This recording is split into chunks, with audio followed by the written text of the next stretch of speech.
Merci Président, bonjour à toutes et à tous, chers collègues. Voilà une délibération qui aurait pu paraître anecdotique si l'actualité n'était venue télescoper effectivement la préparation, ce débat, la réflexion et le travail qui a entouré la préparation de cette délibération-là. Vous l'avez vu sans doute et déploré comme nous tous, l'annonce du départ de Semicon a fait les gros titres des journaux et nous l'avons tous condamné unanimement. Ainsi que l'ensemble des industriels du secteur, l'écosystème, les patrons d'entreprises, ST Microélectronique, Soitec pour ne pas les nommer, et puis l'ensemble des startups et des PME qui s'activent dans ce secteur ultra concurrentiel, dans l'un des plus beaux clusters d'Europe et du monde, ont été pris en traîtrise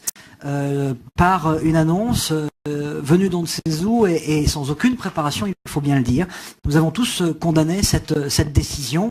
qui porte un coup, il faut le dire, rude, à la fois à l'activité du tourisme d'affaires local, sur lequel nous plaçons des espoirs importants, mais aussi à l'économie résidentielle et à l'économie locale, puisque un salon comme Semicon Europe, organisé alternativement à Grenoble et à Dresde, est la source et l'organisation de générer un chiffre d'affaires très important pour l'hôtellerie, pour la restauration et pour le commerce local. Donc c'est un coup rude que nous avons encaissé avec les industriels, encore une fois. Nous avons longuement débattu lors de la dernière édition de Semicon à Alpexpo,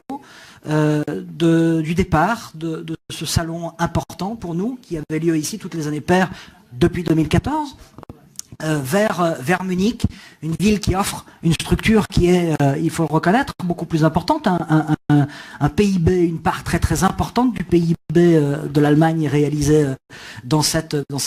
agglomération géante, très industrielle, qui possède également des infrastructures desquelles il est très difficile de lutter, de concurrencer, et puis des moyens financiers évidemment, qui sont sans commune mesure dans la guerre, entre guillemets, la concurrence acharnée que nous livrons les territoires pour attirer des événements de ce type-là sur nos territoires. Donc une fois la colère passée, je dis bien c'est une vraie colère, il nous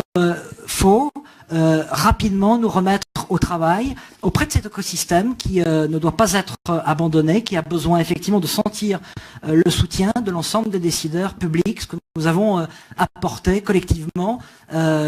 auprès d'eux pour les assurer de notre soutien dans l'organisation des salons à futur, dans l'organisation d'autres manifestations, qu'elles soient ici sur notre territoire ou ailleurs, et je veux le redire ici,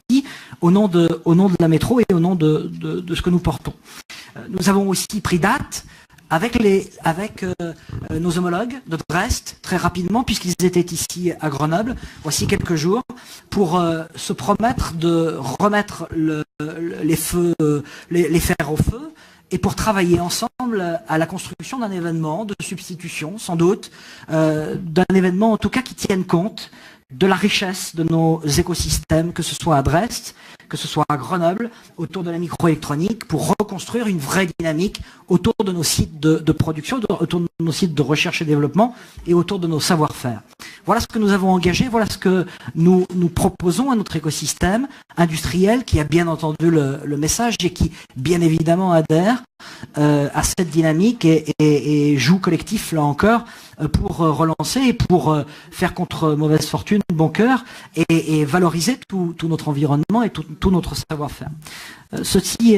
étant dit, ce tableau étant dressé, le paysage étant posé, le contexte étant éclairé, nous devons aussi constater que la perte de Semicon représente une perte pour l'entreprise d'environ 6 à 8% du chiffre d'affaires, ce qui est important, à la fois important, mais en même temps tout relatif au regard des quelques 8 millions d'euros de chiffre d'affaires qui sont réalisés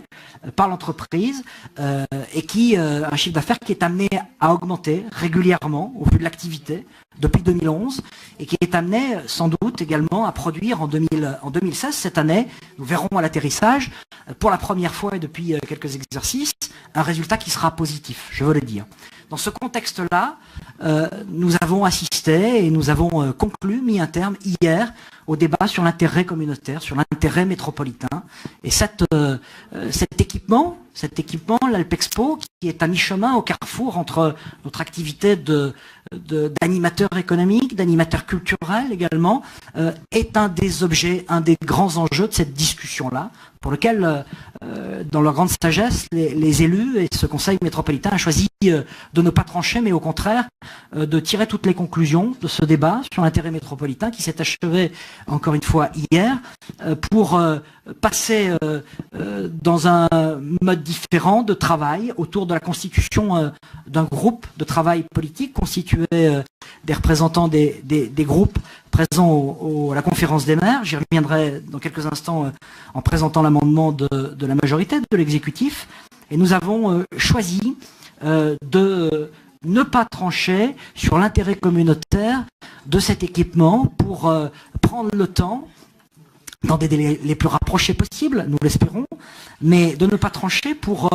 mieux définir le périmètre de cet objet, mieux définir le périmètre de service aussi, et mieux définir également le volume des moyens, des ressources financières, humaines, qui devront être mobilisées pour faire de ce grand équipement, puisqu'il est entendu désormais qu'Alpexpo est un grand équipement qui sert la cause de l'attractivité du territoire, pour faire de cet équipement un équipement qui soit à sa juste place, qui soit véritablement concurrentiel demain. Voilà pourquoi nous vous proposons, en quelques lignes ici et en quelques mots, de modifier les statuts de la SPL. Nous avions décidé, voici quelques mois, de proposer une organisation en SPL jusqu'à la fin 2016.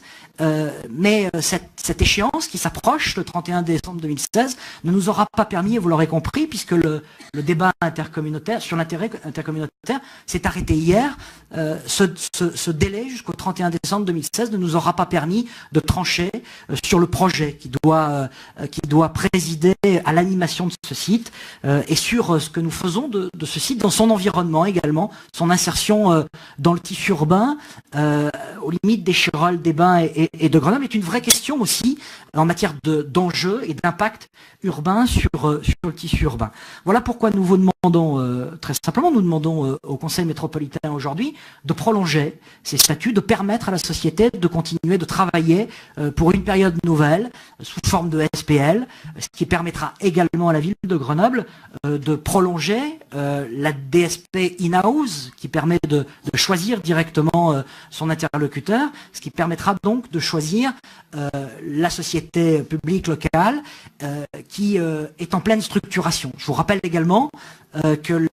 la volonté de confier la DSP à un prestataire privé a échoué, ce qui a aussi provoqué un peu de délai supplémentaire dans cette évolution et dans le travail que nous conduisons, puisque une seule entreprise privée avait répondu à l'offre de DSP, une offre qui était très insuffisante au regard des subventions publiques qui étaient appelées et auxquelles évidemment la ville de Grenoble n'a pas donné suite. Il vous est donc proposé ici, si vous le voulez bien, de continuer de réfléchir, mais dans des délais qui doivent être le plus raisonnables et le plus raccourcis possible, de réfléchir au sein d'un groupe, d'une task force, si je puis dire, de réfléchir à l'organisation de ce site, au modèle économique que nous choisissons et surtout aux moyens que nous voulons mobiliser pour remettre ce site à niveau et lui rendre toute sa compétitivité. Voilà ce qui est en contenu dans cette délibération qui vous propose de modifier les statuts. Et je ne sais pas, Président, si vous m'autorisez ou si vous me demandez de présenter également l'amendement. En un mot, Président, beaucoup plus court que la délibération. Nous vous proposons, dans un amendement proposé par la majorité, de modifier dans le cadre de la délibération en page 2 et de compléter le 5e paragraphe de la sorte. Paragraphe voilà, paragraphe 5e paragraphe de la page 2, je ne peux pas être plus clair, de terminer ce paragraphe par: ces travaux s'inscriront dans le cadre de la poursuite de la réflexion relative à la définition de l'intérêt métropolitain sous l'autorité d'un comité de pilotage composé d'élus communaux et métropolitains issus des différents groupes politiques représentés à la conférence des maires et qui se verront remettre l'ensemble des éléments utiles, notamment financiers. Voilà qui devrait permettre de préciser et de faire aboutir le travail autour du modèle économique de l'Alpexpo. Et une deuxième modification qui concerne le 7e paragraphe de cette même page 2 de cette délibération,